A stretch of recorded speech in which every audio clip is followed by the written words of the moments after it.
Victor Vladimir Veilleur, bonjour. Bonjour. Vous êtes tête de liste Unité Pilotine. Une question, vous avez 3 minutes pour y répondre. Les pilotins dénoncent un manque d'attractivité du bourg et de fréquentation de ces commerces. Quelle est votre politique pour inverser la tendance et plus généralement redonner vie à la commune ? Je vous remercie de me poser cette question parce que c'est quelque chose qui nous a très été souvent remonté lors des porte-à-porte ou au moment où on rencontre les pilotins et dans nos conférences. Il faut partir des forces réelles de Rivière-Pilote, son patrimoine historique. C'est une ville qui a été un grenier du Sud, l'agriculture, et aussi corriger un certain nombre de faiblesses. Son éloignement de la RN5, l'emploi qui est pas florissant dans notre ville de Rivière-Pilote. Alors, l'une des clés, c'est la redynamisation du bourg. Il faut partir du cœur de ville, du centre-bourg. Donc, on a beaucoup de rideaux qui sont baissés dans le bourg de Rivière-Pilote. Il faut pouvoir remettre des activités économiques dans ces locaux vides, alors que ce soit du commerce, du service et surtout le social, le médical. Il faut faire revenir à Rivière-Pilote des professionnels de santé.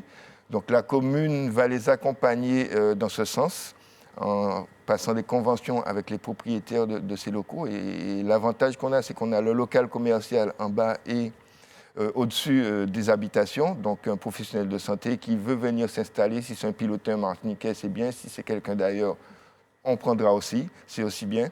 On a par exemple un ophtalmo qui n'est plus à Rivière-Pilote et les opticiens nous disaient que leur chiffre d'affaires a énormément baissé. Donc, on peut aussi créer des espaces de coworking rural à Rivière-Pilote pour que des services puissent se développer.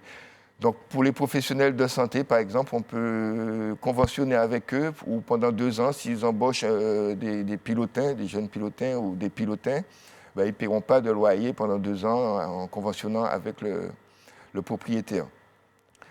Il faut aussi développer le tourisme à Rivière-Pilote. Pas du tourisme de masse, mais un tourisme qui vient à Rivière-Pilote et qui y reste. On a des grands pôles touristiques à Rivière-Pilote. On a l'Anse-Figuier, on a le centre-bourg avec son marché, on a l'Ammonie. Et on a aussi des quartiers et il faut redynamiser aussi la vie dans les quartiers. Ça passe aussi par la fête de quartier, mais aussi faire les touristes aller dans les quartiers de Rivière-Pilote. Nous sommes en 2026 avec des QR codes. On peut mettre des circuits historiques dans la ville.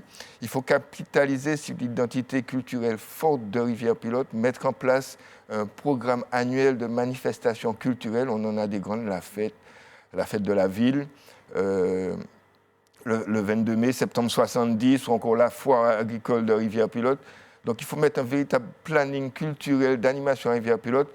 Une ville attractive, c'est une ville qui attire des habitants et des touristes, et on est encore loin du compte. Merci beaucoup Victor Vladimir Veilleur. Merci.